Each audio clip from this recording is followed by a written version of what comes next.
Aš noriu žaisti savo žaidimą, šitas jau atsibodęs. Aš ką tik pradėjau žaisti, dabar aš žaisiu. Bet aš noriu žaisti savo žaidimą. Tu jau 100 kartų žaidėjai. Bet aš noriu žaisti savo. Duok tik klaviatūrą. Neduosiu. Duok. Ne. Duok, dabar aš žaisiu. Ne, mano eilė. Duok. Kas čia vyksta? Baikit pyktis. Kas čia dabar vyksta? Ji neleidžia man žaisti savo žaidimą.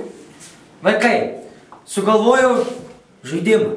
Dabar taip, kas atspės daugiau kelio ženklų, tas gali žaisti šiandien prie kompiuterio visą dieną. Aišku? Gerai. Mama, ką man reikia žinoti kelio ženklus? Norėsi važiuoti su dviračiu? Taip. Kad būtum saugus? O jeigu aš pėsčia einu į mokyklą? Kad žinotum, kurioje kelio vietoje galėtum perėti gatvę ir saugiai patektum į mokyklą. Radau, vaikai, radau. Tai dabar pasiruoškim. Pasiruošę?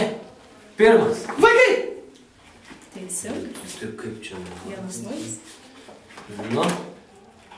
Pagrindinio kelio pabaiga. 2-0. Degalinė. 2-1. Šaunuolė.